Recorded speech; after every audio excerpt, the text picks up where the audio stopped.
Bom dia a todos. Bom, estamos começando o nosso evento comemorativo de 10 anos da Arquitetura e Urbanismo do Centro Universitário FAESA.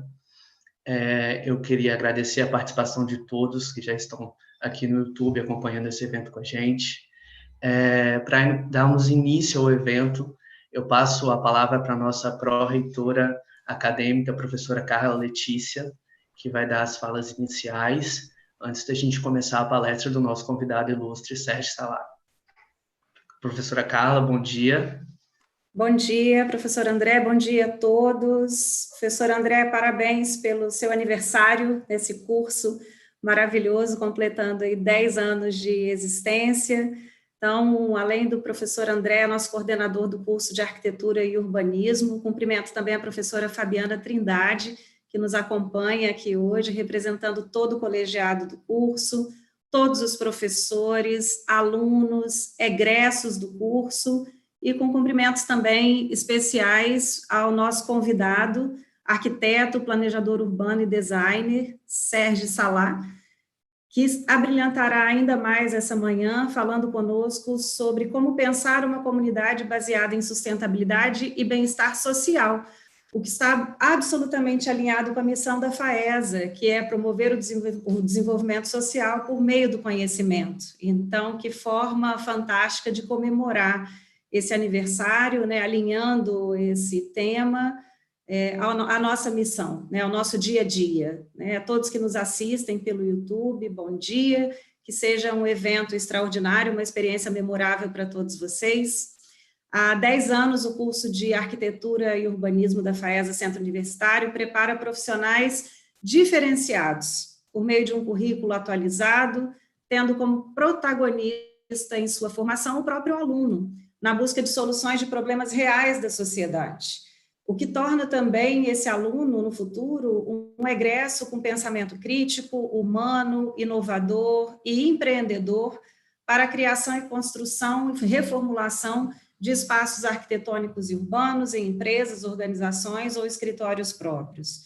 Nesses 10 anos de atuação, são cerca de 450 egressos, André. Então, que comemoração que nós temos hoje, realmente, né? Com tantos profissionais já de sucesso e referência no mercado, e podemos afirmar que nós apresentamos realmente à sociedade arquitetos e urbanistas de excelência, um índice de empregabilidade superior a 90%, que é demonstrado nas nossas pesquisas, atuando inclusive no exterior.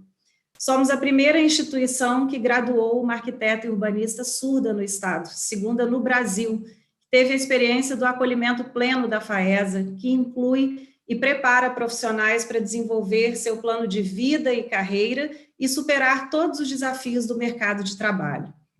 Todo reconhecimento do arquiteto e urbanista FAESA é reflexo do seu processo de formação, conduzido por um colegiado altamente capacitado e o acesso à excelente e diferenciada infraestrutura proporcionada pela FAESA. Nosso corpo docente, nossas estrelas, como eu costumo chamar, é formado por pesquisadores, mestres, doutores e empreendedores com amplo conhecimento e experiência prática no campo da arquitetura e urbanismo. São verdadeiras inspirações, na verdade, né, para quem deseja seguir essa carreira, né, e realizar tanto nessa profissão que precisa tanto de profissionais diferenciados nesse mercado. Nessa manhã eu deixo aqui, então, o meu reconhecimento a todos os profissionais que, com tanta competência, transformam vidas por meio do seu trabalho, que tem como foco principal o bem-estar, a melhoria da qualidade de vida das pessoas. Parabéns a todos que fazem do curso de Arquitetura e Urbanismo da FAESA Centro Universitário a referência nessa formação, já comprovada pelos conceitos do MEC, pela atuação dos nossos egressos no mercado de trabalho e, principalmente, pela dedicação exemplar dos nossos mestres. Um bom evento a todos, feliz aniversário, que Deus abençoe todos vocês do fundo do meu coração azul. Obrigado, professora Carla. Bom, a professora Carla já deu aí um panorama sobre o nosso curso, o quanto esses 10 anos a gente contribuiu para a cidade de Vitória, para o estado de Espírito Santo, formando grandes profissionais que atuam em todos os nichos no mercado.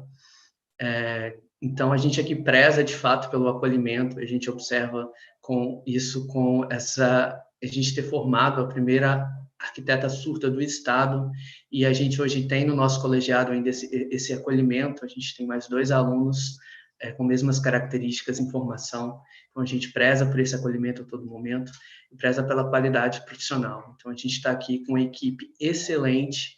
Eu tenho muito a agradecer nesse momento, nesse aniversário, a todo esse colegiado magnífico, que está aqui já muitos há 9, 10 anos, acompanhando todo o desenvolvimento, o crescimento do curso, formando excelentes profissionais, um colegiado parceiro que busca o melhor para vocês a todo momento, e que nesse momento de pandemia, então, a gente está encerrando um ano diferenciado, em que eles transformaram junto com vocês a forma de estudar arquitetura. Isso mostra a capacidade da FAESA de se adaptar ao mercado, e de se adaptar a todo momento a todas as transformações que o mundo traz. E hoje essa palestra com o professor Serge, ele vem, de fato, trazer, como a Carla já disse, alinhar o que a gente busca aqui dentro do nosso curso de arquitetura, né? Pensar, né, numa comunidade sustentável, né, com bem-estar social, né, e como não pensar nisso nesse momento que a gente está vivendo, né, um momento de grandes transformações e que nos leva a pensar cada vez mais na situação do urbano, né, na situação das pessoas, e o quanto o curso de arquitetura, e o quanto o profissional de arquitetura ele é capaz de influenciar em todo esse processo. Nesse momento, eu queria agradecer novamente a todos que estão aqui presentes no YouTube, e dizer que me sinto honrado em fazer parte desse colegiado, agradecer a todos os alunos por toda a parceria, por toda a construção desse curso, porque o curso ele se constrói na parceria do aluno, instituição, professor, e que a gente possa comemorar muitos e muitos anos ainda. Agora eu queria chamar a professora Fabiana, que vai compor essa mesa com a gente, e será a mediadora da nossa palestra de hoje. Um bom evento a todos e obrigado, professora Fabiana. Obrigada, André. Bom dia, André. Bom dia, professora Carla Letícia. É um prazer para mim estar aqui hoje, né, sendo a mediadora desse evento, representando o colegiado de arquitetura e urbanismo, nesse dia tão especial para a gente, na palestra de abertura em comemoração aos 10 anos do curso de arquitetura e urbanismo. E hoje eu estou muito feliz também de a gente poder estar trazendo para vocês uma palestra muito especial, né, do Serge Salat. A professora Carla Letícia já fez uma introdução sobre ele, né? Ele é arquiteto, planejador urbano, especialista em design espacial, planejamento urbano energético. Ele atua como consultor em diversas organizações internacionais, né, incluindo IPCC, as Nações Unidas no programa de ambiente. Ele tem uma atuação internacional em diversos países. Ele também tem 3 doutorados na arquitetura, economia, história e civilizações. Para a gente é um prazer estar aqui. Tem vários livros escritos, inúmeros artigos publicados, e para a gente é uma honra poder estar recebendo ele nesse momento aqui, e que vai dividir com a gente uma apresentação muito especial que ele preparou especialmente para o curso de arquitetura e urbanismo. Serge, thank you so much for accepting our invitation to join us in this special date. It's an honor for us to have you here, and the stage is yours. You can turn the mic, turn on the mic. Not working. Okay, good, great. Thank you very much, Fabiana, and thank you very much for inviting me. I still remember very fondly the very good memories when I could come personally in your university, and it was absolutely a wonderful time. So I will share the screen.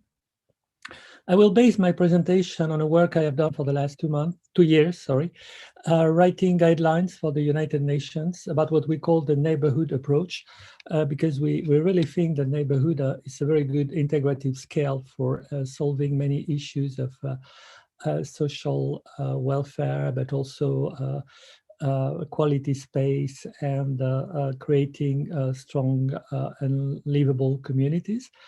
I didn't want to put slides on that, but I was listening in the UN Habitat Conference, a speaker from São Paulo explaining that the life expectancy in São Paulo is 18 years depending on the neighborhood you live. And it's the same thing in London, 17 years, and it's the same thing in New York. Your life expectancy is very variable. And in London, the life expectancy when you move from the city of London eastwards, the financial center eastwards, from Liverpool Street eastwards, you lose 1 year life expectancy at every subway station. So, and as we are in times of pandemics and of COVID, we have noticed that COVID is killing 10 times more per inhabitant in some neighborhoods in New York City than in other neighborhoods. So it has not only to do with the shape of the neighborhood, it has a lot to do with accessibility, access to job, access to fresh food, comorbidity. And there is a full chapter in the guidelines about health and places, how to reconnect health and places. I was really wondering when preparing the lecture about what to present out of this guideline, because it's a 1,000-page guideline. It will be accessed through a website. It is split in 27 different guidelines, and of course I cannot present the full 27, except if I just talk about a pitch about the topic of each document. So as it is basically a school of architecture and urbanism, I have decided to really focus on the design of the public space, actually, basically at different scale, at the scale of the neighborhood, but also at the scale of squares, and really the connection between architecture and the higher scale of the urban block and the higher scale of the neighborhood and city, but with a morphological approach and the design approach. Basically, the guideline is much more integrated, and you can see this thread of form matters, which was one of the key messages at the latest UN meeting I attended about COVID. Yeah, form matters, and in a sense, form matters for creating livable and healthy communities, and form matters for creating healthy places. Am I going too fast for the translation, or is it okay? Let me know, because it's okay, it's fine. So I will share the screen now, and yeah, on the PowerPoint, yes, it's perfect. So it's all about the new neighborhood, but you will see that the new neighborhood is in fact a traditional neighborhood. We can add layers of technology, smartness, integrated systems into it, but basically the traditional neighborhoods had a lot of sustainability qualities embedded into them. So, okay, this is the general structure of the UN guidelines. So starting by key messages, plan and design strategic density.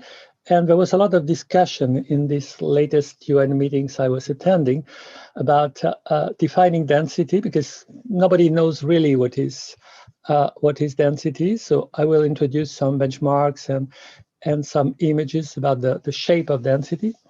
Design places for people, and this will be the core of my presentation.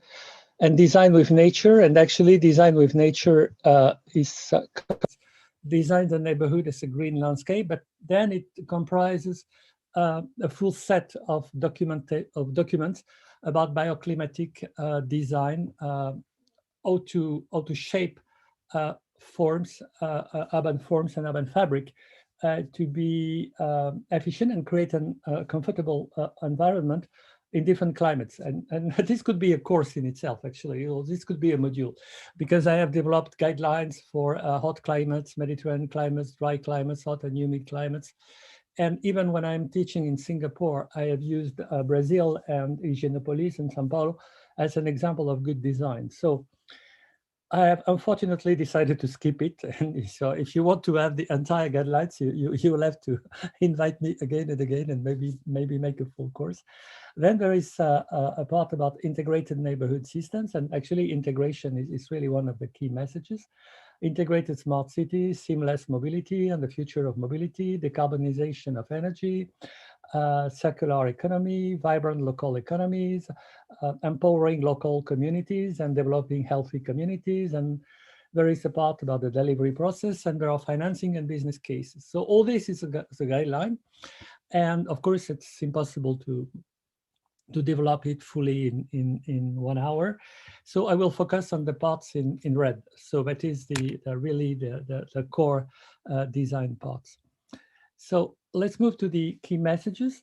Key messages are three. Local context is key, design is critical, and integration is essential. So, and these messages don't work isolated. And one of the key messages is really the integration. The strategies coincide and reinforce each other to achieve connection and overlap with surrounding areas, functional efficiency, so that buildings, streets, open space, systems work together as interrelated elements of a whole.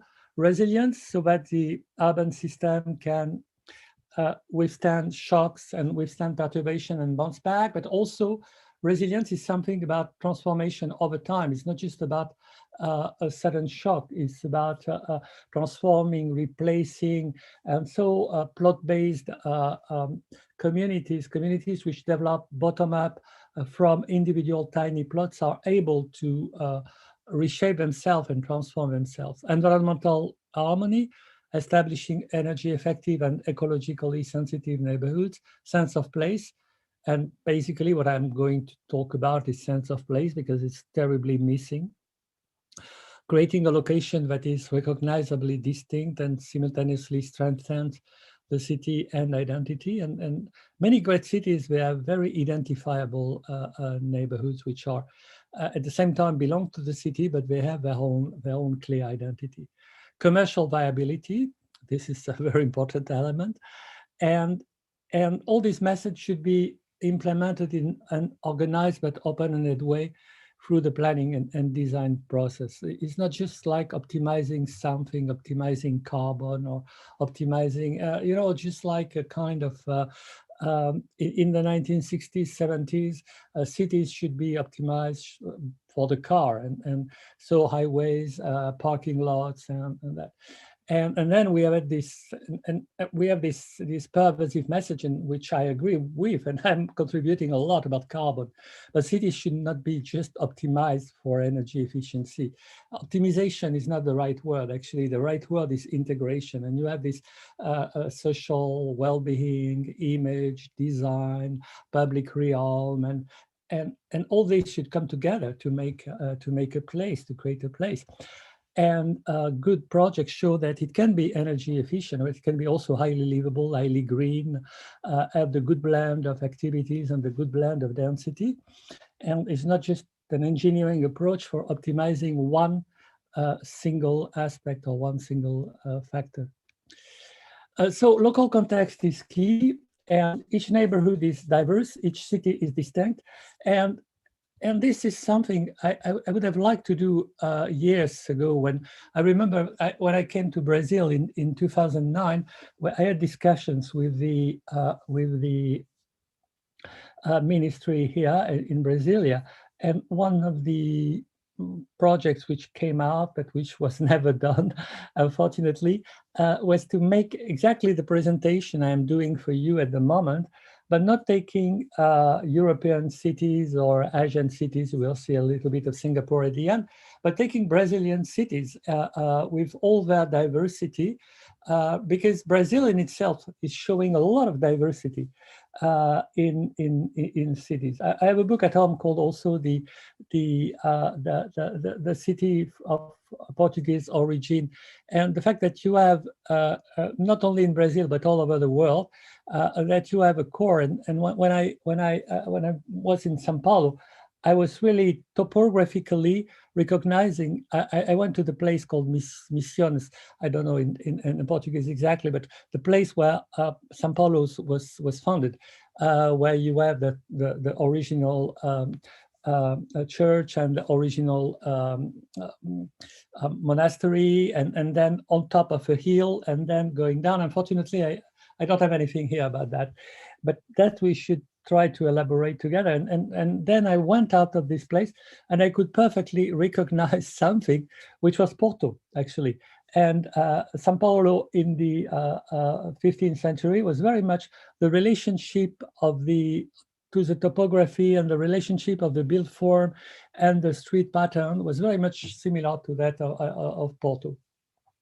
So, so you have this very strong idea of the relationship of the city shape, and here I have taken Edinburgh as an example, where you have the ridge and where you have the punctuation of the buildings, and here you see that you still find what was there in the early 17th century, which is still there now, where you create a landscape. You create a built landscape, actually, mixing green and mixing built form, and this should talk to architects, actually, and that's dramatic, that you cannot have this relationship to the landform anymore, and the strong image of the place, because it's important for creating a community for people that they could identify to a place, and the place shape is really embodying also the community social bonds, and you cannot thrive as a community or as an individual in a place which is shapeless, which has absolutely no shape, where you cannot orientate yourself. And yes, so how can I? Yeah. And here you see these are pictures we took. So you have this very strong relationship between the green, the hill, the traditional hilly shape. Once again, the spine of the church, the castle, and you see the difference with the contemporary city here, which is very shapeless and flat. That doesn't mean that you cannot create a landscape in a flat area. You absolutely can create a landscape, but and the grid which was developed in Edinburgh was creating these blocks, which are a key element of design, and following the ridge and filling progressively this classic composition. And here you have the more medieval composition of Edinburgh. It's a place with a unique beauty and a unique identity. But we have in so many places with unique beauty and unique identity. And unfortunately, understanding the beauty of the place and the beauty of the shape is something we don't consider very much in architecture and design. Design is critical. I will try to blend some aspects of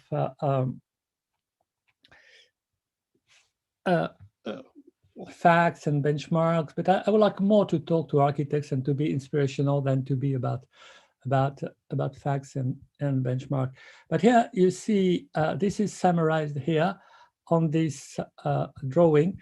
You have the change potential decreases over time, and when you design something, you can have, it's exactly when I was showing you the drawing of Edinburgh at the very beginning of the 19th century, the plan, and actually the plan is not even, it's 18th century, mid 18th century. Then the city grows, or the building grows, or the building is built, and the more time passes, this was about building, but it's true also about city, the less you have change potential. So the costs for energy efficient planning at design stage are reduced. You just design, you can design better. The cost of traditional planning, and 80 to 85% of all costs occur during operation. So meaning that when you are at design stage, you can still figure out the integration and the efficiency and the resilience, and you can test many possibilities. Once it is built and once it is in operation, change and improvement, sorry, is just a tremendously costly operation. So design stage is absolutely critical. The responsibility of designers in making livable communities is great. Integration is essential. Design plans should be developed with a holistic view, examining how design can help support policies on environmental sustainability, crime and safety, health and education. And I could present a lot of evidence on each of these themes. You have the same mapping of the crime and safety in New York and in different cities, and you do that also in Brazil. But where neighborhoods are safe and neighborhoods are not, and this is also something to do with design. And the concept of sustainability encompasses a whole set of social, technical, cultural, and economic components. And when you make a design, you should really integrate all this. And when you look at this plan, it's not just a ambitious study in Sweden. There is a very strong relationship to the water. There is a very strong relationship to the green. There is greenery at different scales. And this altogether creates a community and integrates, and you can create also diversity. So it's an integrated plan, but at the same time, it has been divided into 12 sub-districts. Each sub-district has been redeveloped by different architects, and ideally it should be redeveloped at a plot scale, at building scale by different architects, while having a set of guidelines to ensure the integration. And here you see different layers. You see layers with the use. The orange is the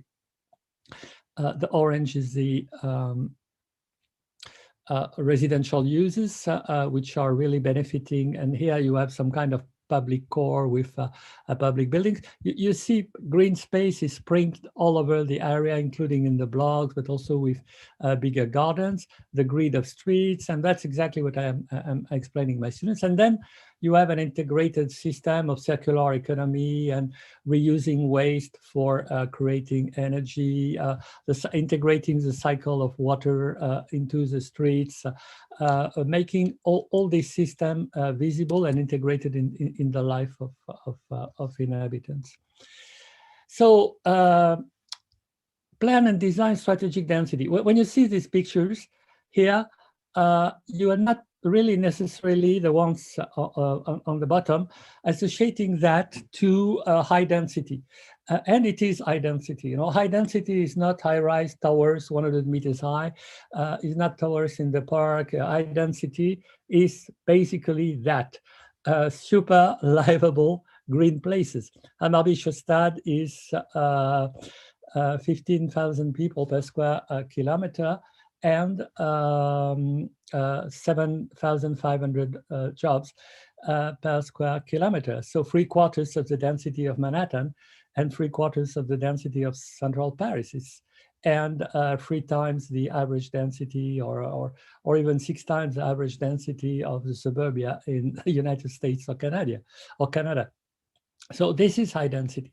High density is basically mixed use and green, and you can achieve 50% green open space with high density and buildings 5 to 6 story high, highly intermingled with green space and made highly accessible. And this is also something which is interesting and important in Brazil, and not only in Brazil, but in other places, is to look at density with the lenses of land, not just with the lenses of people, but with the lenses of land.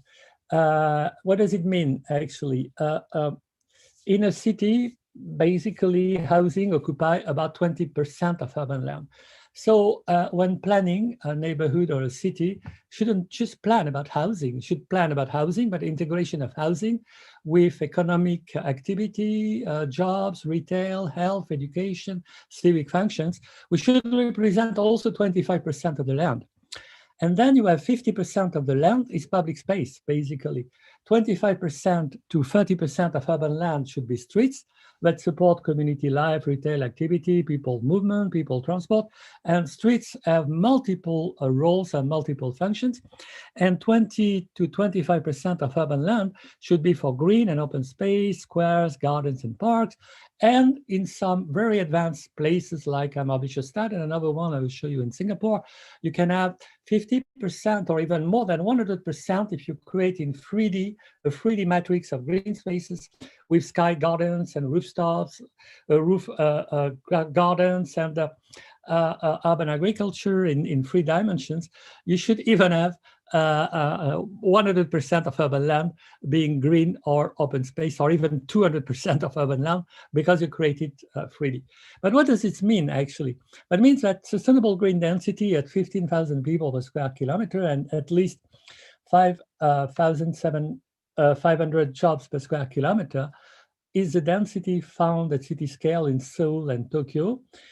City scale, it means that we achieve this level of density, not in peaks of density, but on average on cities 10 million people. And it leads to 66 square meters of urban land per capita, with 60 square meters of land per capita for housing, 60 square meters of land per capita for economic and social activities, including jobs, hospitality, retail, schools, healthcare, 16 square meters to 20 square meters of land per capita for streets. And that's where in favelas in Brazil or in other places, you don't have enough land for streets and you don't have enough land per capita for green spaces and public realm.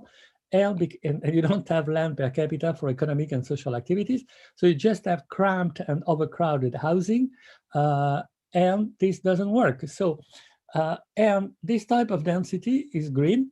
The floor area ratio at block scale is 4.5, 5 to 6 floor buildings, and each buildings can be higher, so you can, but I will not enter into shaping too much the density, and providing 40 to 45% green spaces. And this is another example, Malmö B001 at Västra Hamnen in Sweden, where you have a fine grain of different buildings, gardens. I will come back on that. And this is the landscape. This is inside of the blocks. When you have these high density places, where you see it's very walkable and you have green everywhere. And this is here a landmark, the Torso Tower, which is seen from everywhere. I will not enter into detailing all these graphs, but you can see that this type of density is basically 11,700 is the density of London, the central London, the 7 central boroughs is the density of Geneva, 13,000, the density of the center of Amsterdam, the density of Stockholm, the density of Barcelona, and then you go up, and Paris is probably too much dense and not enough green. But you have this, the most livable, the cities which are considered the most livable in the world, they have this 12 to 1,400,000 people per square kilometer. And yeah, I made the analysis at neighborhood scale, and you find it again in yellow, this type of density. And this is what it looks like. Basically, Zurich is quite low density, but if you move to Brussels, from here to here, and then Paris 5th is quite a high density, but you see it's very green. Barcelona as a example is definitely too high density, but you should know that CERDA, for people who have been studying the plan of Barcelona, had planned Barcelona 3 times less dense. Actually, the block should have been open, and there should be green layers crossing all the blocks. And it's just because there has been the speculation. Barcelona, in original CERDA plan, mid-19th century, should have been 12,000 people per square kilometer. So you have this target of 15,000, between 12 and 15,000 people per square kilometer. And this is what it looks like. It looks like Amsterdam, canals, green, trees, and at the same time, it's designed. And plan with transit-oriented development. I produced a book for the World Bank on that, so you can access it online. And distributing strategically the density in the places most accessible, because it creates community which have access to jobs and which have access to economic opportunity. And there is in this book for the World Bank a full strategy of analyzing the different potentials of places for shaping density at metropolitan scale. But it's not my key topic here. So design places for people. We have 8 guidances in this neighborhood guidance. Design from context, design for resilience and evolution, shape the neighborhood structure and image. I've started to give insights on that. Connect people, movement, and street patterns. Design streets, and actually, yes, you should start by people movement before designing streets. Design the public realm, design a fine-grained layout of blocks and buildings, and fine-grained parcels and plots. And I see that it's quite frightening because I'm really running out of time. So I will try to move a little bit faster. First, design from context. Design should derive, and I have started to show that on Edinburgh, from each environmental, topographical, but not only topographical, cultural context, an appropriate conformation with a variety, in which a variety of architects can organize public space and constructed forms. This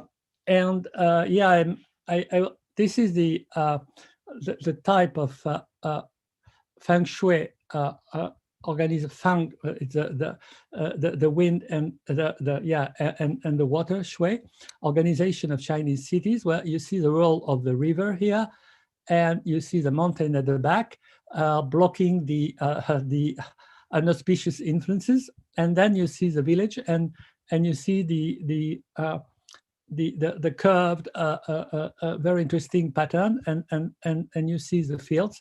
So the village is something backed by a mountain, and here you can see that on the Chinese painting, and the village here, and the water here. And I was asked to design a smart city, actually, in Hangzhou, in Zhejiang, the former capital of the Southern Song dynasty. And Hangzhou is typically with the Hangzhou Lake, a Shanshui city of mountains and water. And that's what we design, actually. We reuse the language of the Chinese roofs to create these very sloping waves of slopes of roofs and traditional slopes. And this is the mountain here, which I specifically designed with the green roofs, and there is a green here. So this is treated like in the painting before, like the mountains here. This plays this role, and the southern part plays the role of the village, and all this backed by the water. So we recreated the landscape. We created the landscape with an identifiable figure. And here you see the taken from the heritage of traditional craftsmanship. We recreated modernized galleries, overhanging eaves, curtain, lattice windows. And we created street life with this type of iconic, transparent, translucent buildings, which are also cut like this. And I could show, I don't think I did it. No, I didn't do it in this PowerPoint. I could show you gardens, Suzhou Gardens pavilions, which are really layering the landscape like this with square holes and like this, and the grayness, which is relationship with Taoist architecture. There is a lot of traditional Chinese cosmological thinking embedded in this project. So at the same time, we have, and the Chinese were absolutely happy to have a combination of a zero energy, because it's a zero energy development, green development, with a streetscape and a lively street environment, and at the same time, iconic references, but not just like a kind, you see there is nothing when you look at that, which is so obviously a copy of Chinese traditional architecture, but it embeds a lot of Chinese philosophy, in Taoist philosophy into it. So it's at the same time recreating a landscape and recreating a 21st century cultural landscape, which resonates with 5,000 years of Chinese culture. So, so evolution. Basically, cities have memory, places have memory, and we have been building on the memory of Hangzhou as a place. Another thing which I will come here, and there is a lot of things about modularity, which I also have absolutely no time to explain. The way modular aggregation of units is creating resilience and is creating evolution. Basically, the guidelines will be shared on end of January, beginning of February, after final check and final improvements with a dialogue with the United Nations. And you will see the modular part of it. So here, I just want to focus on the leaf part of it, which is the connectivity. You know, leaves are multi-connected at different scales. And here you see a leaf, and you see these veins of the leaves here, and you see the trident in Roma, and you see that it's also connected in a very complex way. And you see again this feng shui picture, and you see a neighborhood Françoise Labbé designed for working with me on a book project, and you see this very rich connectivity. And here you see Bruges at the very beginning of at the end of the 16th century and beginning of 15th century, and you see this potential of evolution because you have the canals, you have the wall, but it's just partly built. And this is the way cities are filled progressively, and this is what we did in this water town near Shanghai. It's all in the same area than the previous project, to give the possibility in the master planning to have this green here, and to have these plots of land and this building filling progressively. It's not something rigid, it's something very fluid, playing with the water and the topography. And if we look at the leaf, and I would like to start this somewhere. Yeah, here you can see, this is damage in the leaf. And you will see that the nutrients are moving around the damage and irrigating the entire leaf. And this is a very deep and profound message about the way to connect cities and to connect them at different scales and to create interconnections, and not to create a system which is constrained and a system which is connected at all scales. It better handles damage, and it better handles fluctuations, diversity of fluctuations. So when you look at this ancient plan and these canal cities, and you see very much this leaf pattern design. Once again, I really, so that you can see that normally if it was a tree, it would be cut here and everything will die, and things are not dying. It's just the nutrients are coming through the very tiny linkages. So a good community and a good neighborhood at these very tiny linkages at short and smaller scales. So the structure and image, I've been talking a lot about that already. You should have, it's not something which is zoned, but it's something which has a core, a civic core, which is central, which is linked. And once again, you see like in Senlis, which is a small town in France, the core is here. This was the Roman city. You see this organization, this very leaf-like organization, like a leaf on a tree. And here you see the cathedral. So center and boundary, which is really also defining places. Here you see, and you should, Hammarby Sjöstad, this eco neighborhood has also a very defined boundary, a hedge condition, and this should resonate with architects and because the facade of the building is also the hedge condition and the relationship with the street and the public domain, and at a higher scale, there should be a hedge condition. You can find it here in the historical core of Stockholm, and the center, which is once again like in Edinburgh, the spire of the church, and you have seen the Santiago Calatrava Torso Tower, the role it plays in Malmö.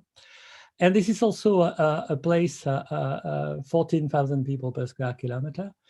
And so you see center, boundary, urban rooms, and each urban room has in a way a center. Here it's not necessary. And then you can see from more formal, bigger urban room, to a more intimate, a small square in Stockholm, Gamla Stan, and a courtyard.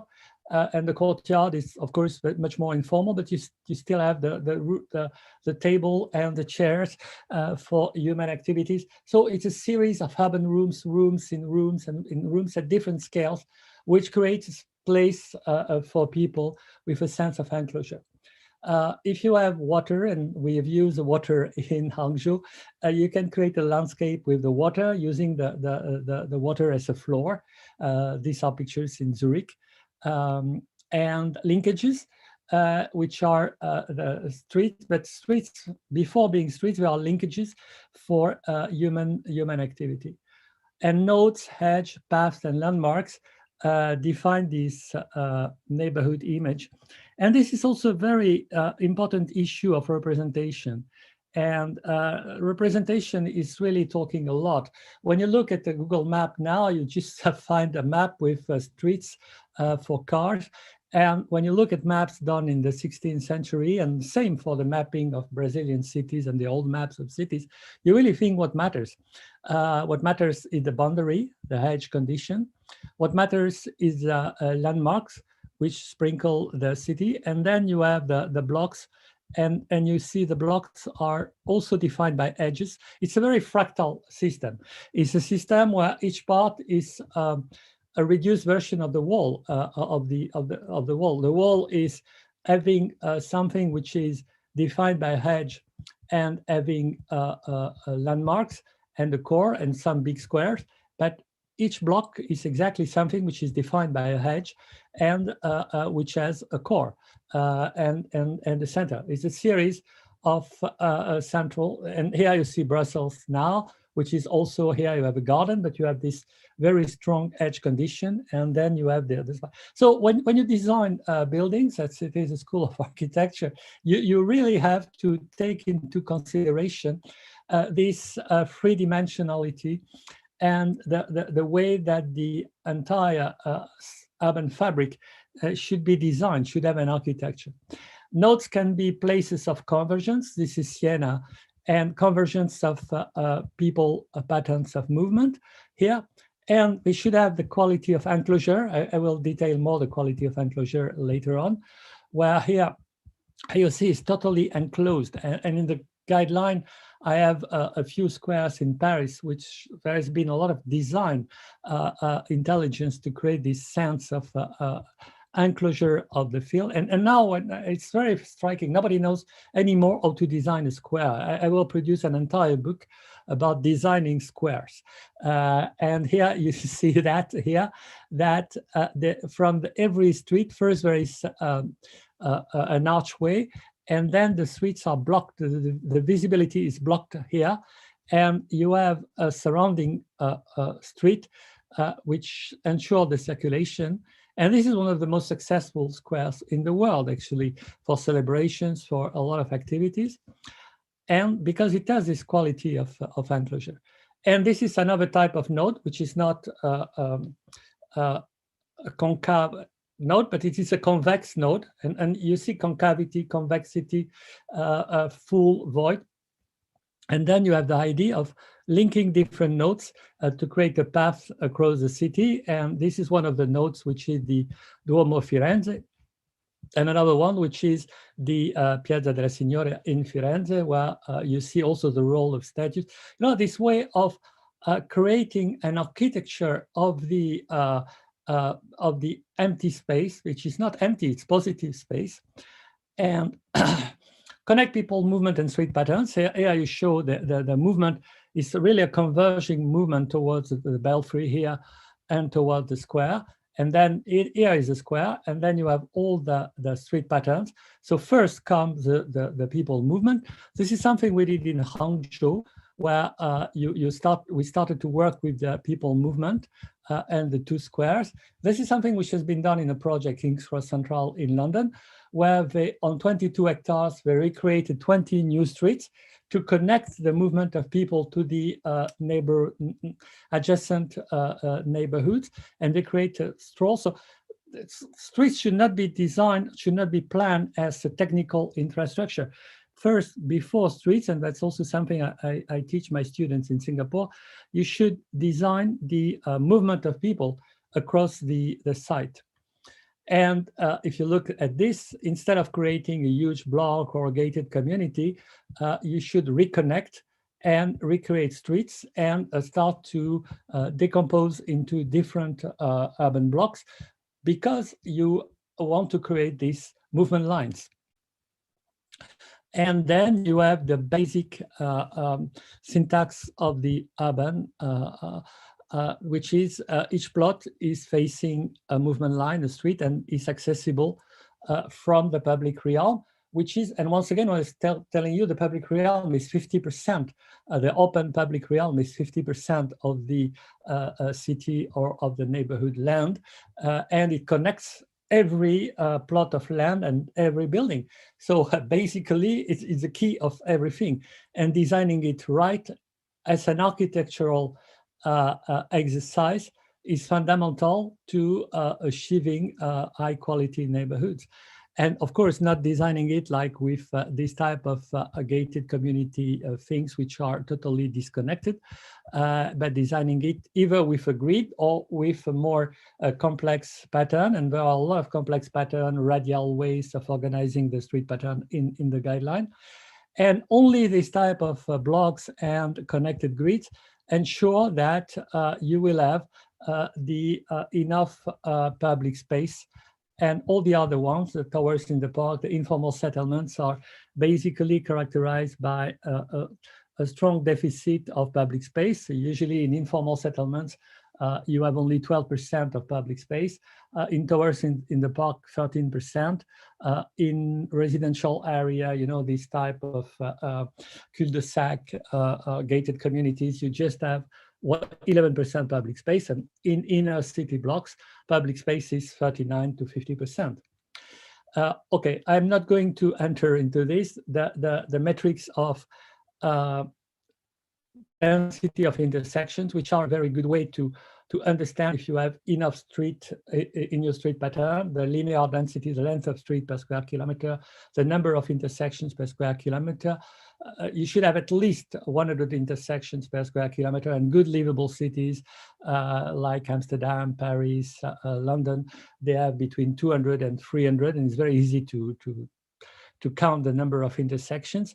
And in Hong Kong Central or Singapore, you have 459, in Seoul 330, in Tokyo Nyambashi 400, in Venice in Italy you have 700 intersections. So that gives you a very simple metric. There are plenty of metrics, and I'm a specialist in metrics of complexity, but this one is super simple to understand if you have enough streets length here, because you should have also at least 18 kilometers of street per square kilometer. So it allows to make a very preliminary assessment if you have here are some examples, and here you see the collapse of connectivity when you move towards modernist plans, and even Brasilia is not really super well connected, especially because you disconnect here at this level. And street patterns should be design driven and context sensitive. It's not just a game number to achieve, and that's why, okay, when I'm talking about small blocks, and in some cases we try to simplify, because Chinese have super blocks, 400 meters, 500 meters by 500 meters, so in some cases 800 meters by 800 meters. Otherwise, should make smaller blocks, okay? And then it ends up with a rectilinear grid with square blocks. No, Manhattan is elongated blocks, and you can have blocks like this, you can have blocks, irregular blocks. You should adapt the blocks to the lines of movement, to the events that you have here, a triangular square. Here you have another square. You have key frontages. This could be like, you know, in England, a crescent type. So here you have a smaller square. You have plenty of this in Torino, in European cities. So this is a way to design a street pattern. And this one is more formal, this one is more informal, more curvilinear, more organic. The street pattern should not be necessarily a grid. Basically, grids are a very good way of organizing cities, but you can deform them to accommodate the topography and to accommodate the urban events. And if you look in Paris, this is obviously not designed by a grid, but you have a form-based hierarchy of streets. In blue, you have basically the boulevard, and I could also make a full hour course on the typology of a boulevard and why a boulevard is basically a place for people. 70% of the width of boulevard in Paris is for pedestrians and for pedestrian scale, and only 30% is for cars. And just look at large roads in contemporary cities. You have 80% of the width is for the cars and 20% is for the pedestrians, and even in the best ways. No, it's absolutely the opposite.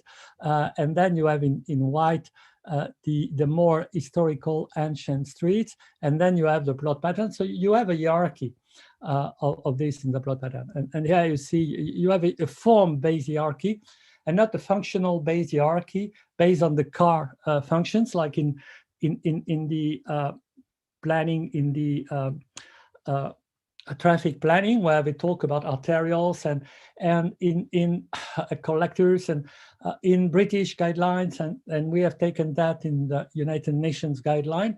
We call for banishing the traffic engineering wording for talking about streets. Streets are not roads, and we should not describe streets. It's collectors, arterials, and whatever. We should describe streets as high street, news, local street, boulevard, residential street, with people-oriented vision, and integrate the green into them. And well, you see, even in on an avenue in New York, you have 33% pedestrian space, but in the major cross street, you have 40%. In a standard street, you have 45%. I could show you examples. I didn't put them in. Yeah, here it is. You have Avenue Montaigne in Paris. It's one of the 10th most expensive avenues in the world, with the home of fashion, high fashion. But this is not for that, but I'm explaining Avenue Montaigne. It's just because all this space here, from here to here, is geared at pedestrian scale. So you have 70% of the, actually 44% of the avenue is strictly for pedestrians. But then when you add these places, which are also for pedestrians actually, because cars are moving very slowly, you have just 70%, and just the through lanes are 30%. Design streets is places for people.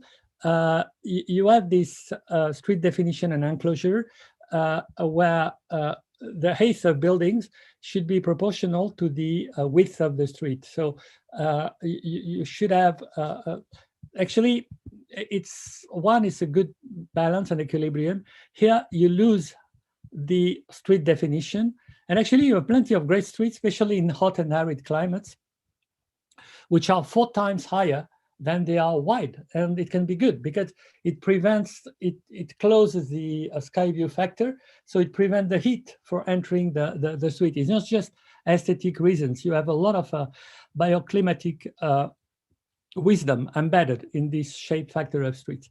And then you have the architectural definition of the streets. Like I have an example here, enclosure in Strada Nuova in Genoa, Italy, where you have different buildings. And here you see you have the courtyard of the palazzi. It's a series of palazzi, of palaces, like here. And you have a linear street, but it's super well designed. And you have sequences of movement along streets, which here, this is an exercise I ask my students to do, and they do very good job. Some of them will be in the guideline, where you have different effects, keyhole effects, discovery sequences. Then it can be designed like architectural promenade. Then you have close-ups, you have distance use, you have effects of discovery, you have different effects, relay effects, inflection effects, difference effects. So it's also good for having students understanding the experience in streets, to go out and make drawings and try to find if the city presents this type of effects. And of course, you can understand that if you are in very interesting urban texture, you will find this, and this does exist in Paris as well. This does exist in Italian cities, of course. This does exist in Central Europe cities, and this, I'm sure, does exist in Brazilian historical core of cities. But you can really, when you have this rectilinear planning with wide streets, you completely achieve to create a human scale promenade, central definition, open and closed, concave profile. I have no time to explain. And just showing that on the Prague Castle, where you have these effects of progressive discovery. I wanted to show you a few great streets. And once again, I need really to accelerate, where you have Strogat in Copenhagen. This is one of the most successful streets in the world too, where you have these funnel effects. You know, you have these triangles. And this is really important to vary the width of the street to create effects of closure and effects of opening. It does exist also in Piazza di Porta Ravegnano. It does exist in many streets, actually, where you have, and here you see the cleverness of this. You have the angle. This is closing the space with a triangle. And then this is reopening the space again with a triangle. Here, a triangle. So triangular forms are very good. And then you have the verticality of the tower, which is here. And the streets have a high shape factor because the streets are basically 3 to 4 times higher than they are wide. But you have the colonnades here, where you have more width here, but you can walk under the covered colonnades, and but the light is not entering into the streets. You have Via del Giovanari in Rome. You have also these triangular shape effects. Here, Via del Corso, I could go endlessly on that, and the way here the two churches, and I have the same story with the two churches, symmetric at the entrance of a street in Torino, okay, the public realm, enclosure and public realm definition. So now where are we? Oh yes, we are 70% of the presentation. So this is the Place des Vosges, where Place Royale in French, one of the first squares created by Henri IV at the very beginning of the 17th century. And here you see very key characteristic of the public realm is it's creating this feeling of enclosure. Here you see this is only one urban block here. You enter here from this street, Rue Réal, but you arrive on a pavilion, which is the king, you have a king and the queen pavilion, and you have the geometry. So France is very much based on geometrical shapes. And here you see probably the core of what I want to tell you. We have put in black and actually not we, Noli, but this is an exercise I also ask my students to do in different urban fabrics, to put in black the public space. And here, when you look at that, you see that the public space is very super well designed. And this is a map of Rome at the mid 18th century, where instead of designing on one side buildings and designing on another side streets, the map represent the continuity of the public space, including the square, but the inside of the churches too. And you see that this public space is super well designed and there's a structure at different scale. And the public realm is pervading all the city space from the street to the square, but also to the interior of the buildings, public buildings like churches or courtyards of palaces. And you see the modernist break on that. This is Brasilia, where now what is really defined is and quite simplified is the buildings themselves, and the public space is the outside space is shapeless. The outside space is not an enclosed place for people. Once again, these squares in Paris, where you see the Place des Vosges, a place for celebration, and actually you enter in the square through arches, you move through arches. This is one of the pavilions, and there is a lot of regularity. And you can have the vision either perpendicular or either in the. This is the Place Dauphine, which is also a triangular square, where you have these two pavilions. And like Place des Vosges is based on 36 pavilions. This one was also based on pavilions, but then it has evolved and the pavilions have been transformed. The original pavilions were this one. This has been changed. This has been opened here. I think it was much better in the original plan. And you have this effect of accelerated, slowed perspective and accelerated perspective. Let me check. Yes, I have the story of the slowed and accelerated perspective. This is Michelangelo Capitoline Hill Square in Rome, where you have positive space with slowed perspective. Here you see the original landform and the site, which was really completely disorganized. And then Michelangelo created this trapezoidal shape. You remember I was talking about the triangles and the trapezoidal shapes, which creates an effect, which is a pianta dell'ambiente in Italian. If you see a space which is, when you have the spaces moving like this, it accelerates the perspective.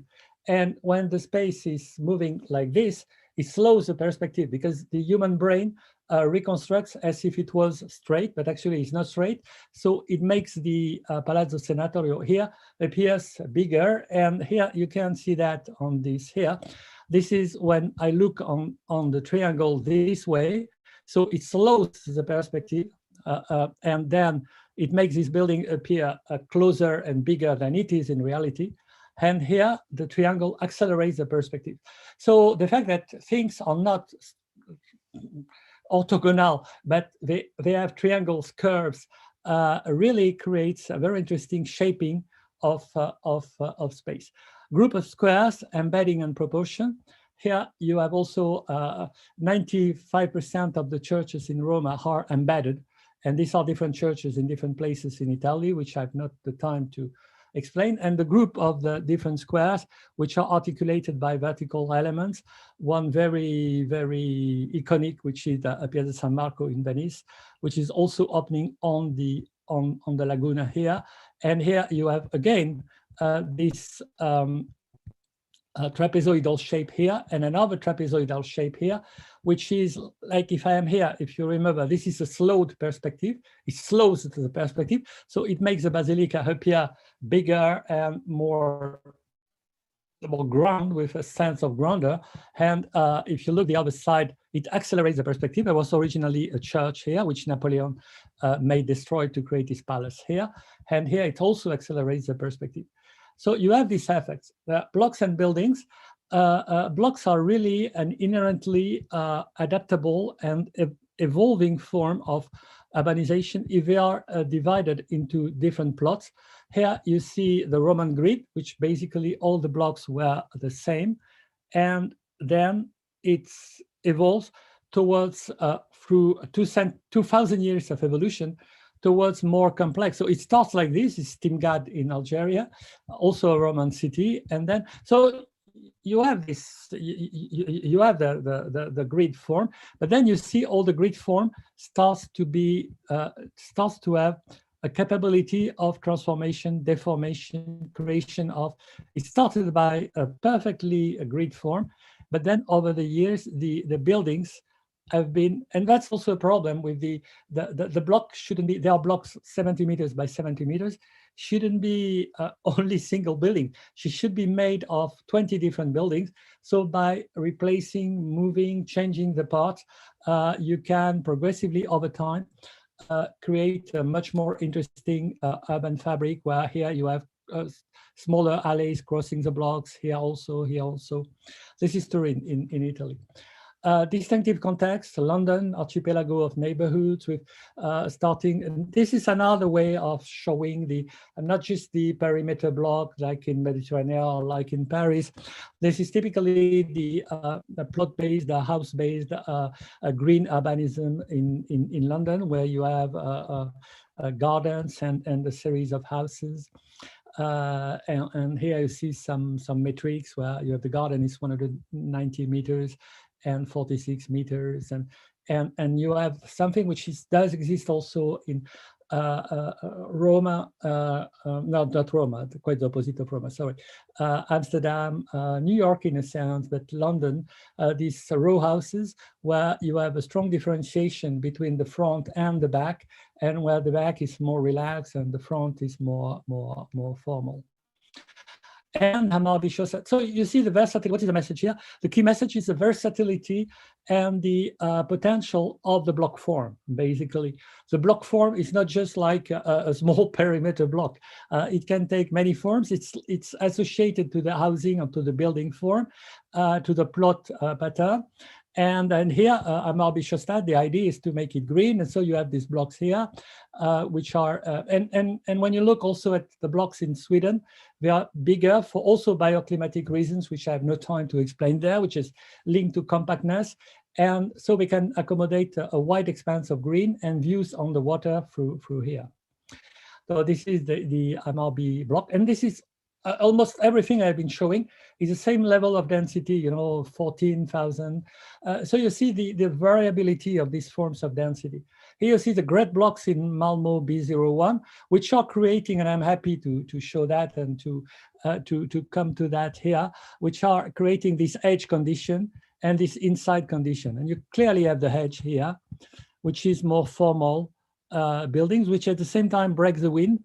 And you have this, you remember I was talking to you about the triangles and the triangles and the triangles, and you find them here, which are really accelerating the movement and creating small squares and creating a very dynamic urban space inside.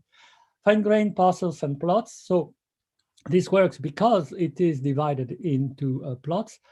Okay, I'm finishing on that. Design the neighborhood as a green landscape, and you have seen already the greenery.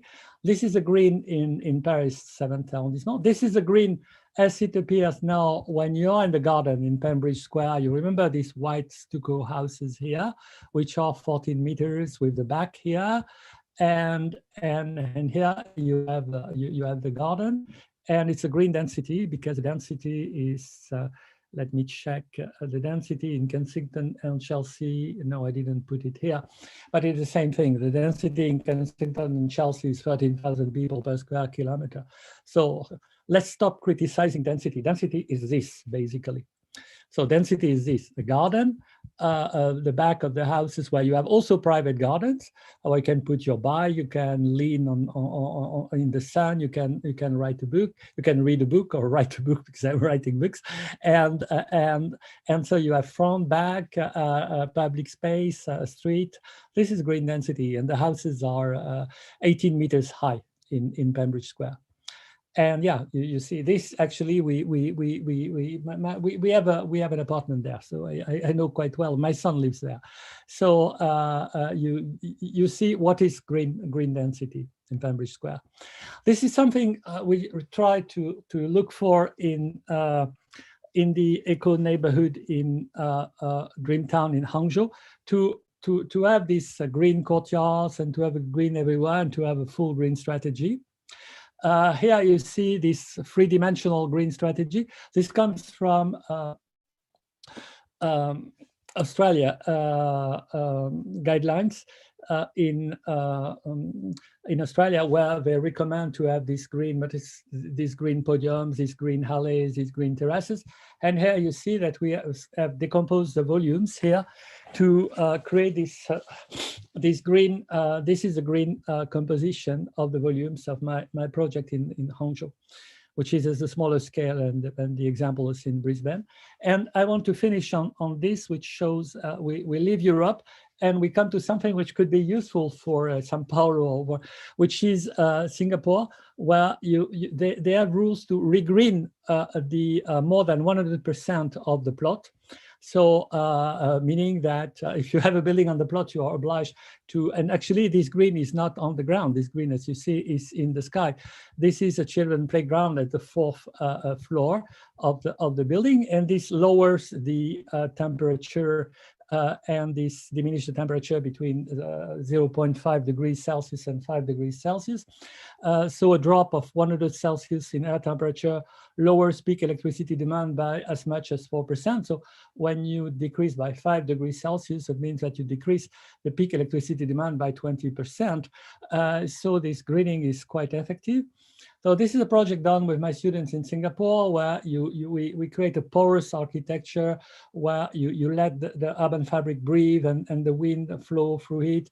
And we also use, not very visible here, but the blade buildings in Higienopolis in Brazil, which are, you know, the very thin buildings where you can have a cross ventilation. At the same time, they accelerate the air in between the buildings, and you can have the green.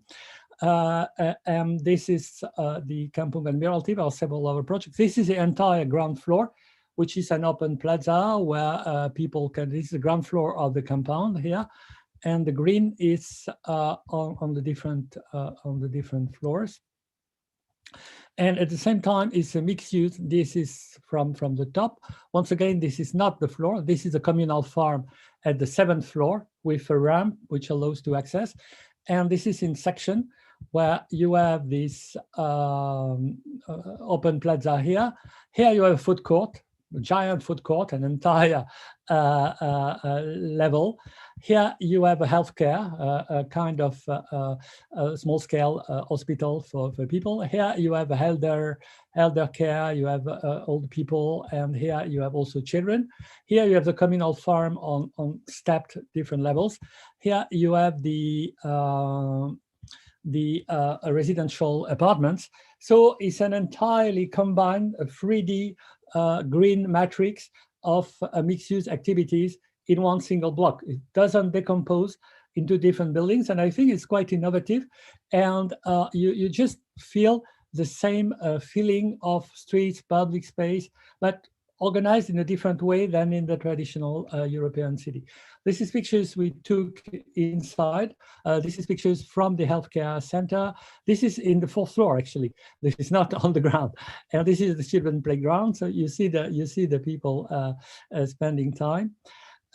Yeah, so you can find more on the guideline when they will be available early February, I think. Meantime, you can find on my book, Citizen Forms on Sustainable Urbanism. And I'm sorry, I've taken a little bit too long. And I have just scratched the 1/3 of the guideline, actually. But well, it needs some more lectures to develop all the other feats. Thank you very much for your attention.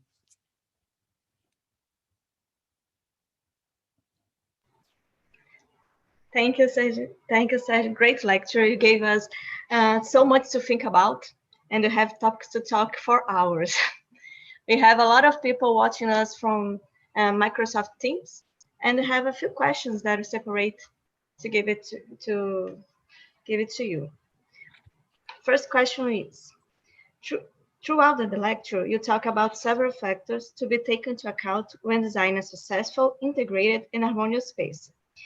But what can be done to transform an existing place that doesn't follow these points, most of these points, in order to adapt it and attract people to these spaces?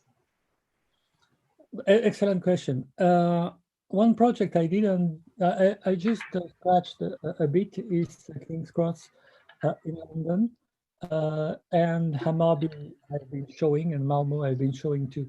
The 3 of them are derelict industrial leftover space. So they all are regeneration projects. In King's Cross, and I should make an entire lecture about King's Cross if you like, they have kept parts of the original landscape. The canal, originally the canal was there for dropping the coal, and they have the coal house, and the coal house has been transformed into a fashionable, trendy place. The depot for the fixing the and storing the locomotives, because it was a rail yard, has been transformed in a school of art, and it's one of the most fashionable and fashion school and art school in London. They have kept 20 existing brick industrial buildings. They have kept parts of nature, the Camden park. They have kept the gas older stations. Three of them have been transformed into an apartment, but while keeping the industrial structure outside. Another is a very successful super project, has been transformed into a park of these gas older stations. So we have entirely transformed an industrial derelict area, which was even socially dangerous. And they have also made a kind of community enhancement by training for local people so that they could integrate into new job opportunities. You have plenty of possibilities. One of the and same thing, the MRB and these beautiful green neighborhoods I have been showing you were highly contaminated industrial sites and port sites. So we start to transform in Europe the industrial legacy of the previous industrial past into a super green and super nice places. Where it is more difficult, and this I think should maybe make some work. And one of the projects I did also in Singapore was about transforming an industrial area, is informal settlements, because informal settlements, they have grown without space for public realm. Basically, when I'm showing that we have 12% streets, and this is true in many informal settlements. So it's more difficult to improve places where just like when I was showing the matrix where 25% housing, 25% economic activities, healthcare and education, and 25% streets, to make it simple, and 25% green space, squares, and public realm. So what do we do in a place where 90% of the space is housing and 10% is streets and there is no public realm? And this for me is a very difficult question. Actually, I'm unfortunately not that much a specialist of this type of rehabilitation, but there is really I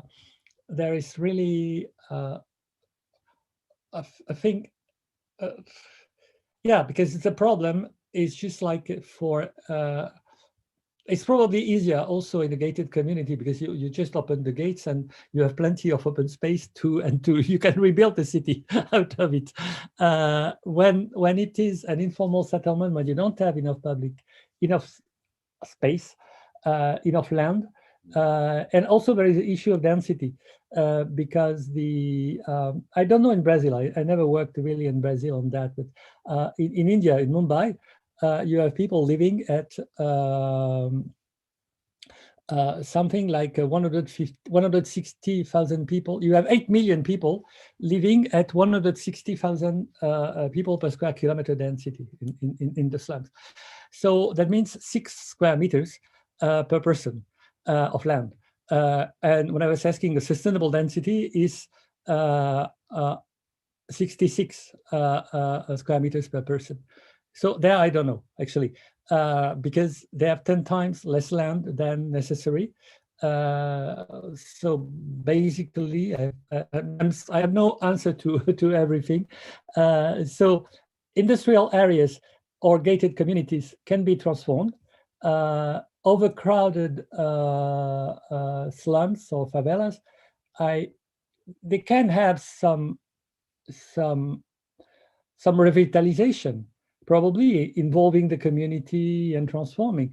But at some point, you should decrease the density, and you should not decrease the density violently. That's the issue. You should not decrease the density by pushing the people out, because what we know, at least, is that if you remove people, they lose their informal jobs, they lose the informal economy, they lose their social ties, they lose their economic ties. So it can be a progressive transformation, maybe over one generation or something, which makes and in some cases, yeah, in some cases, not just design, in some cases it's the economy, the fiscal system, is the The examples I know, for example, is in South Africa, where they gave a plot of land to everybody, basically, with a RDP housing in the middle. But then the people, they have not paid their taxes for 2 generations or 3 generations of people. So they cannot use their land, or they cannot use their house to get a loan. So it prevents any economic development of the yeah. And probably, I'm sorry, I've been turning around and around. Probably the answer is not by planning or design, it's just by enabling the community to have a sound economic development. And then if you have a sound economic development, people will get wealthier, they will move to other places, the places are going to start to consolidate and building bigger houses. And, in a sense, all these wonderful Middle Ages cities I have been showing were also places like Firenze or Venice, where places where you had 100,000 people per square kilometer. So yeah, and another answer by design is a very fine-grained intervention. And this might be a good example, could be Venice, because Venice until the 1950s had 100,000 people per square kilometer. So a very high density of people. And at the same time, the streets are quite narrow in Venice, but the inside of the blocks is more green. So we may have looked at sustainable hyper density. But this actually, we have very few morphological studies on that, and we should probably develop that. There is a mix between making healthier and more sustainable local economies, and another way of looking at hyperdensity, which is sustainable. And once again, we have some cities in Europe, which even now, Venice is not just a tourist. You have 60,000 people per square kilometer in Venice. So it's 4 times the, and I can show you that Venice is a super green city, in fact, but because it's super fine grain. So probably one of the solutions is to look at how we make it livable at a super fine grain level. Thank you, Serge. We have another questions here. This one is regarding the changes that had to be in place because COVID. Do you think that future smart cities project could have embedded strategies that would facilitate handling these emergency scenarios? Can you repeat the very beginning of the question?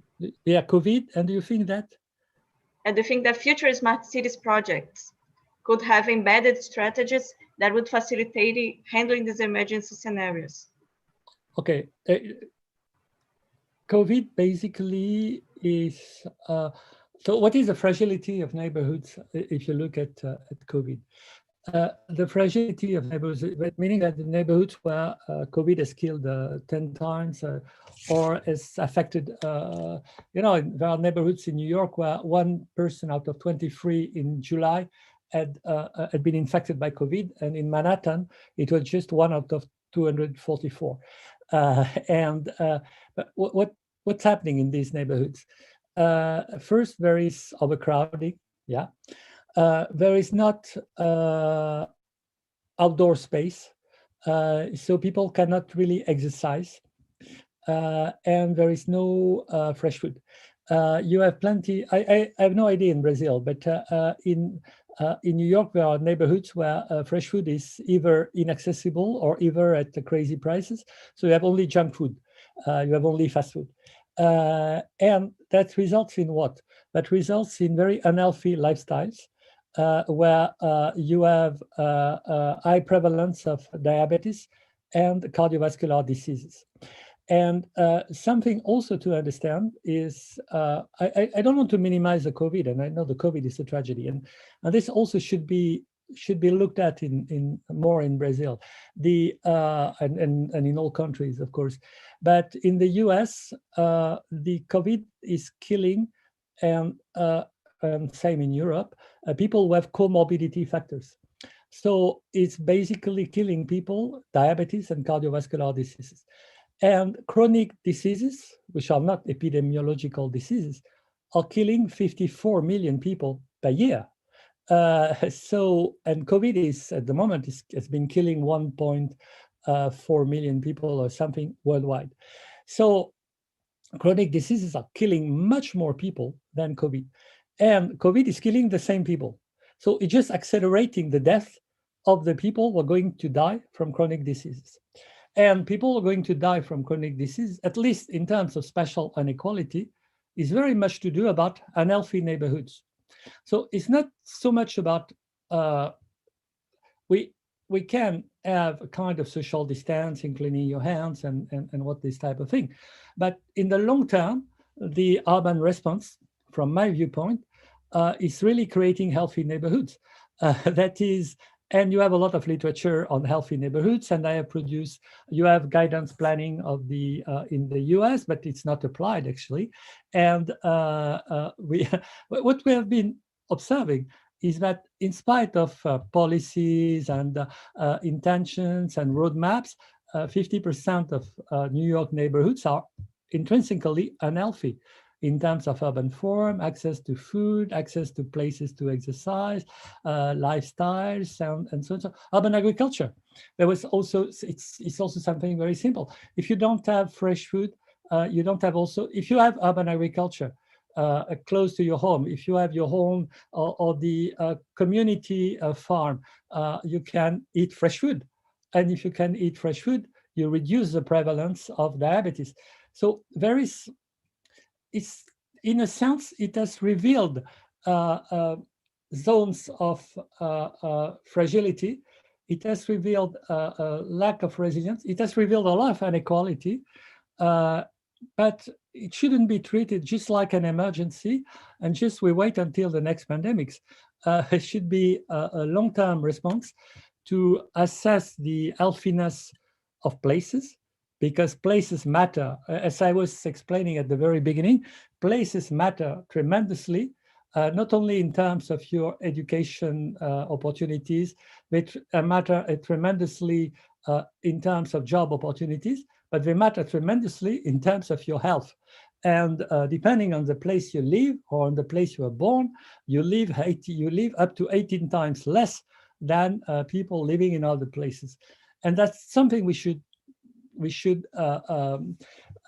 address in the long term. So my answer is that it's not just answering an emergency, is assessing the inequality. And it was very interesting in this presentation by a professor from Sao Paulo, which is explaining, which is mapping. I didn't have time to ask him his maps, and then I think this is not really the topic, but he was just showing the maps of Sao Paulo, where the places where COVID has killed people and the places where there are the unhealthy neighborhoods.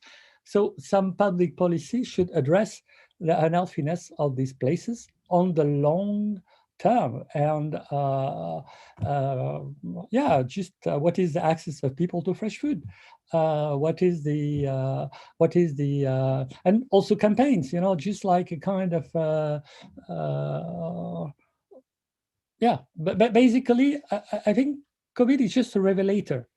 It's a revelator of, and it's an accelerator of people were really going to die. Not all, of course. Some people have been dying from COVID, and it was totally unexpected, and they were most unlucky. But for the 96% who had comorbidity factors, they had already and who had a shorter life expectancy. COVID has just been a revelator of this spatial inequality towards health. And this is we should not just address the COVID as a symptom. We should address the underlying reason why these communities are so unhealthy and why people are so unequal in terms of life expectancy and in terms of health across our cities. Not just between the rich cities and poor cities, but across the same cities, within the same cities.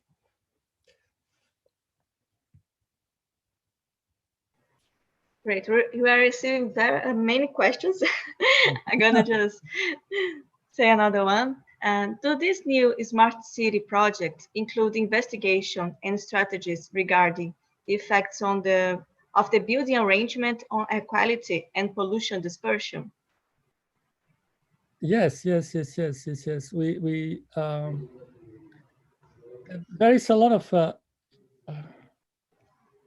a lot of literature on that.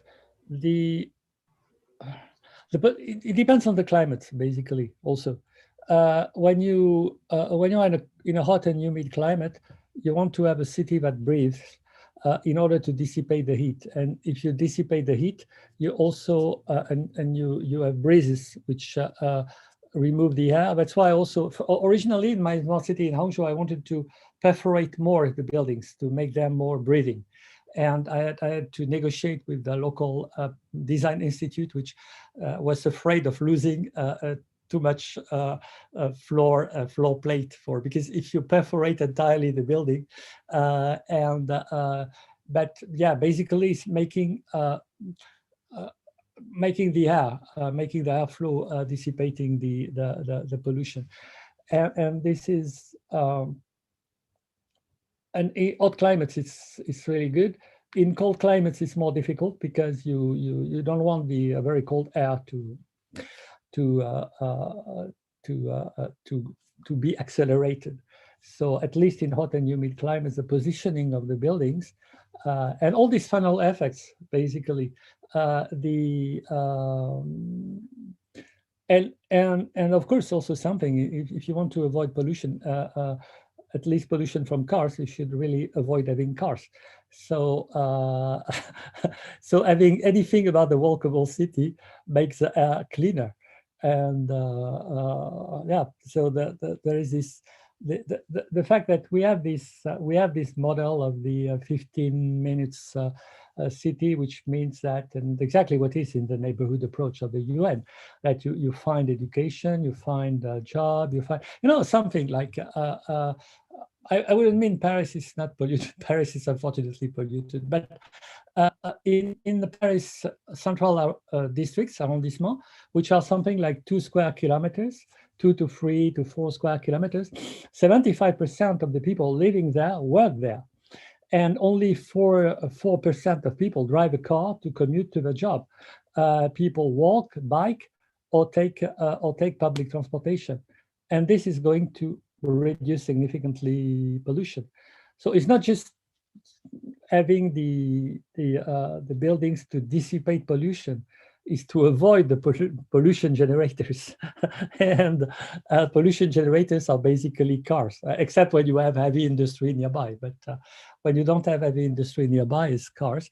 So the answer is the walkable city. Great. You're going to have just 2 more questions. Murilo, you can ask your question. Hello, can you hear me, Serge? Yeah. Okay. My question is related to another question is Andrea Fabris, asking about what's your opinion about the Singapore urban architecture, and would we consider these impressive constructions a way to attract tourists, or would be actually their own characteristics way working on projects for themselves? And my question is, can you come to your question try to speak clearly, because the connection is not good, so I have difficulties to understand you. Okay. Fabiana is clear, but yours is not clear. Yeah, Andrea, it's not clear for me either. Murilo, can you just type the question, because we can hear you. You can hear me? Okay. May I type here on Zoom? Yes, type on Zoom, please. I'm gonna go ahead and ask another question, okay? Okay, so I'm gonna ask you the question, Serge, because my connection is better right now. We have a question that says, in cities like Vitória, where the urban layout is established with little land available and areas that not favor integration with the people fluxes, what is your suggestion for the professional who is in the construction planning phase? How can you contribute to development on the building scale? On the building scale? Yeah, that's something also I tell my students very often, that even when you build only one building, you have a responsibility to the buildings around. One can do many things on the building scale. When I was, depends on the scale of the building, of course. But when I was telling public realm, for example, you see this project I have been showing in Singapore. The entire ground floor is open public realm, so it increases connectivity and it creates a shaded area for people. So you can increase connectivity by, depending, of course, on the location of the building. I cannot just answer like it is. I should have a site and work with the architects. But when you look at the let's say you can add addition. You've seen all these blocks in Torino. They originally have created lanes, and you can connect two streets with a lane. You can, and you see also this diagram from Brisbane in Australia, where they were showing, I have not explained enough, but we were showing the lanes they are creating inside the building, crossing like this, with activity into it. So first you can make, first there is the mixed use, of course, where and you have also something, well, so first the building can contribute to the public space. And another thing, which is, I have two great examples about that. One is the floor area ratio in New York, where where you have all these small squares, small plazas in front of buildings in New York. It's just because the developer can get more floor area ratio if he creates a public space.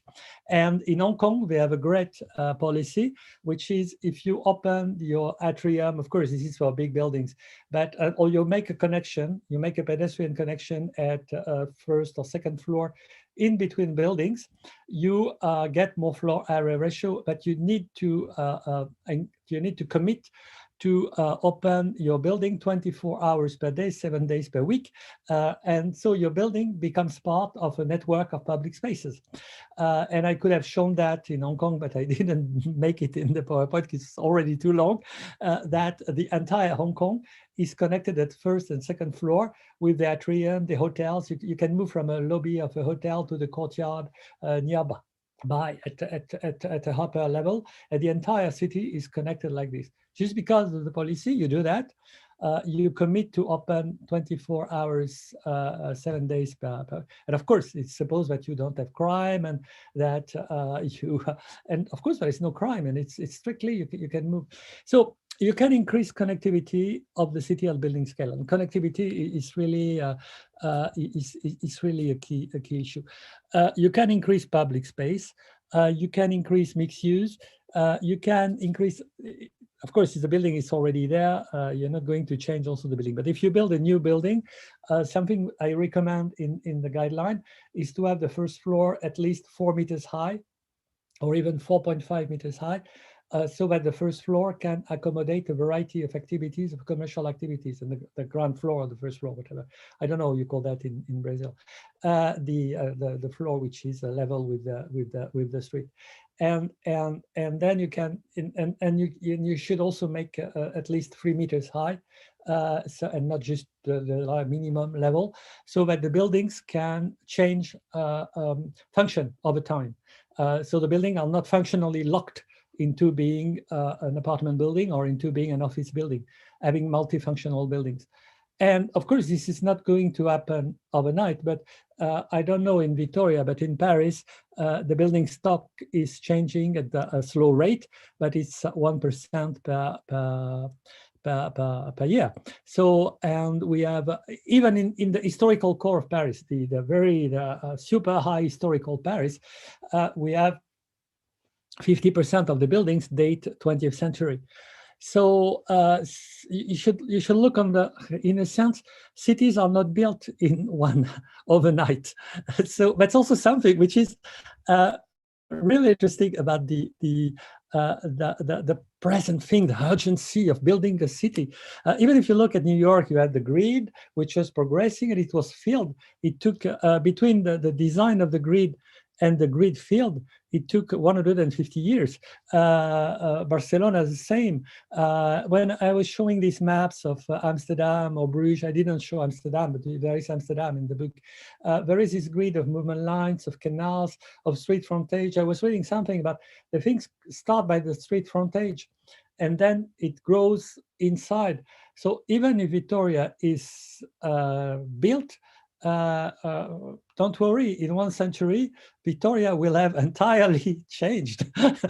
so that's why you won't probably be there in 1 century. But that's also the beauty of the people who designed the cities of the past, but they were not designed the cities of the past for immediate efficiency in the next 5 to 10 years. They were designing, and that's why I've been showing these Roman cities, at least Torino. We have all these Roman cities around the Mediterranean. In a sense, Paris started also by a Roman city.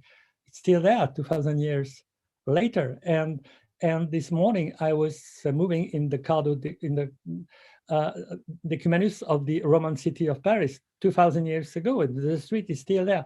So you can hack at building scale.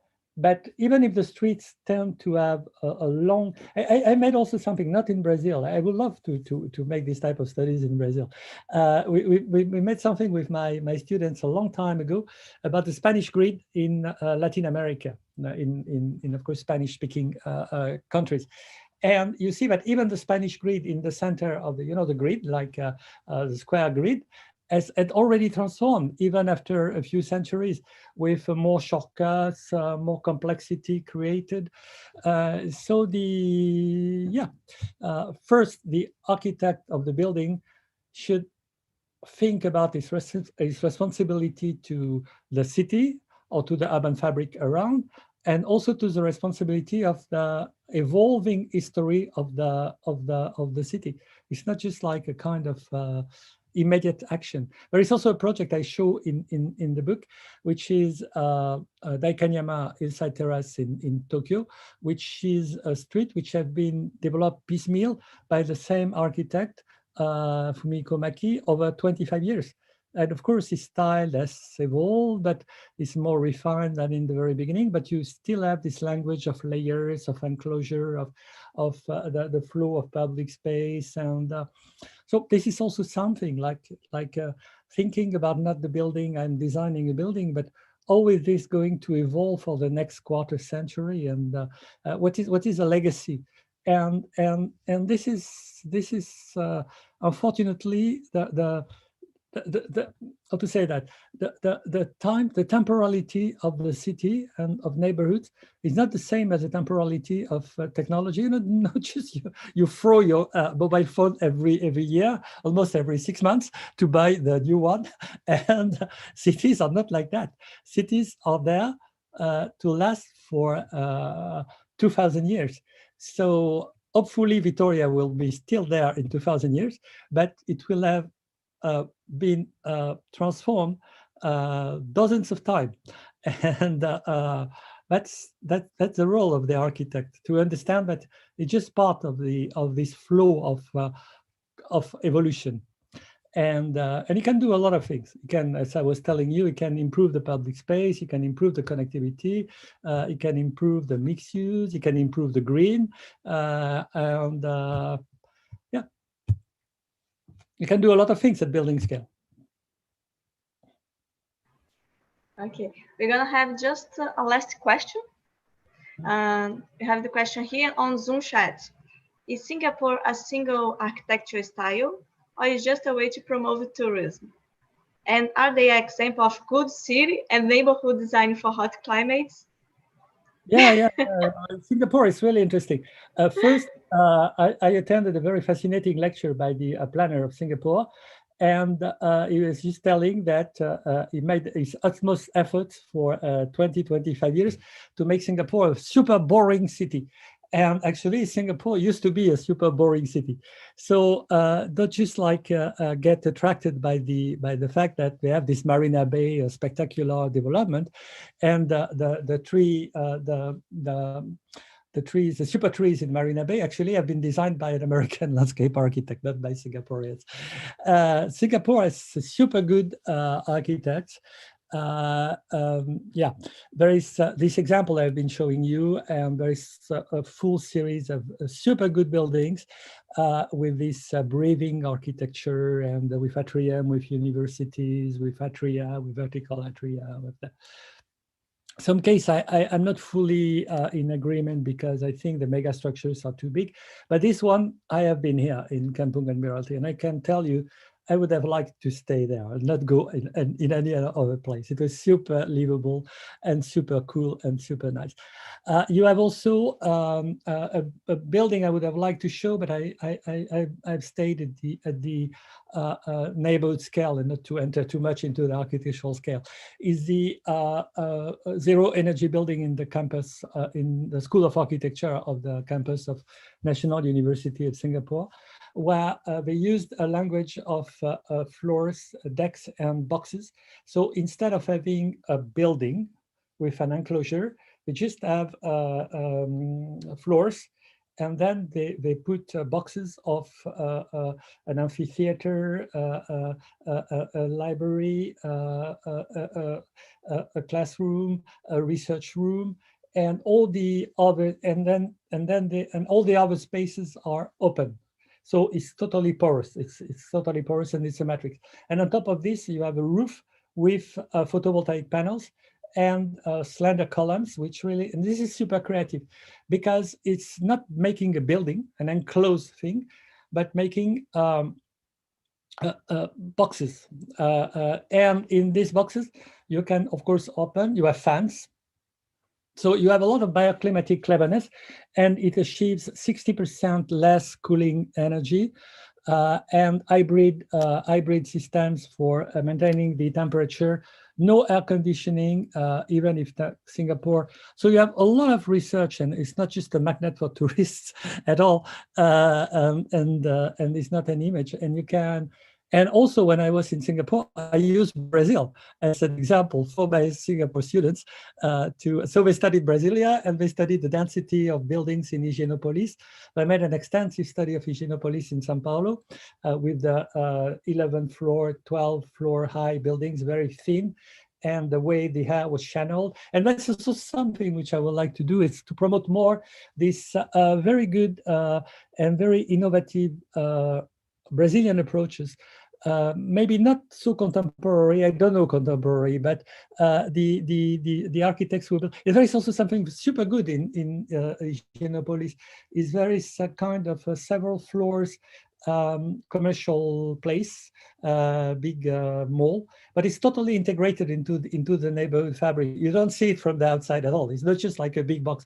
It's also something I recommend, where there are some cafes, and it's crossed by streets. And I think there are very super good architects in Brazil at the moment. There are super good architects in Singapore, and Singapore is not just a question about image. It's really, it's really, and Brazil could also be a good lesson for the world, because there's a variability of the climate. And just in terms of architecture and urban fabric. I would love to make this study, which was envisioned by your ministry in 2009, but never was done, because we can derive a lot of lessons from the traditional identity of Brazilian cities into different contexts, and from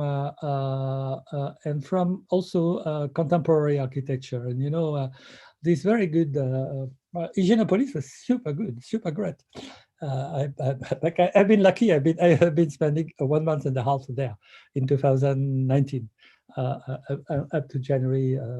Maybe if I could spend 1 month and a half in Victoria, I would be super enthusiastic about Victoria. I didn't spend enough time. But São Paulo, yes, definitely. Not all in São Paulo, but it's a super interesting city. Victoria probably also, but I spent, as you know, just a few days, so I have not enough time really grasp the super interesting experiences. But you have and something also I was super impressed in Brazil is because I built an installation hut in Peace in Brazil, is the constructive quality. So of the legacy of modernism in Brazil is very good. And I was super impressed by Brasilia, by the way.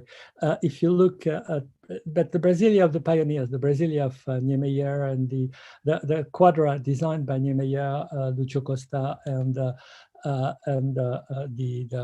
Karl Marx, I think the landscape architect, it's really a super example of very, very good modernism. So you have this, you think modernism legacy in the emerging world is something really horrible now, except in Singapore. You have this, the Wuha building is quite modernist in language. And in Brazil, you have also this work starting from Brasilia, but not only, which is a very good modernist movement legacy in Brazil. Context sensitive, climate sensitive, integrated with the landscape. And the problem of Brasilia, I think, is that you must be a genius for doing that. Actually, Niemeyer was totally a genius. And the language is so minimal that if you're not a genius, but I took hundreds of pictures when I was in Brasilia last time, and you have great things in Brazil, and it should be more. I would have loved to make it. One of the targets would have been, but I have not enough material to redo this presentation entirely tailored to. Just look at Brazil, how so good you have a legacy, and you could really work on it. You know, from the foundation of cities in the 16th century and the Portuguese cities up to the modernism of Lúcio Costa and this very good bioclimatic strategies in Higienopolis. But I know very little things about Brazil. It's so big, but really I will love to involve more. And yeah, and I've also seen very interesting presentations when I was attending international conferences by Brazilian young architects or Brazilian students, and but it's difficult to. You should try to bring all that together and to maybe to make a book. My way of digging into a topic is to make a book about it, and try to make a book. Just like, don't use Singapore or European examples, but try to make it just with Brazilian examples. What do you think? It's going to be really great. Positive public space, squares, bioclimatic architecture, bioclimatic design, integration of landscape with buildings, and the shape of a city, and that could be a great project, and something linking the scales of architecture and the scales of urban design. I think it would be amazing. We would love to. Oh, you be really interesting. Yes, of course, really good. Maybe you have a chance, and maybe you have a chance to visit us in Victoria after pandemia also. To get to know each other, to get to know better the city. Yeah, it would be amazing. That could be amazing. Yes. Thank you so much, Serge. It was really good to have you here. We learned a lot. It was a pleasure for us. I'm gonna finish the YouTube broadcast, but if you can just wait to us to end, ok? Thank you, Serge. Também queria agradecer a todos por ficarem com a gente até agora. A palestra foi ótima, todos nós pudemos aproveitar muito e aprender bastante com essa troca de conhecimento. Fiquei muito feliz de estar aqui nesse momento e poder estar participando desse evento de abertura. A gente tem uma palestra internacional direto da França, né, no Brasil, as oportunidades que são nos concedidas por conta também desse momento que a gente está vivendo. Então, obrigada a todos, obrigada ao colegiado, ao coordenador, à pró-reitora, a todos envolvidos na organização do evento, aos meus tradutores que estão aqui, que todos tenham um bom dia, e a gente vai continuar tendo outras palestras durante essa semana na comemoração de 10 anos do curso de Arquitetura e Urbanismo. Bom dia a todos!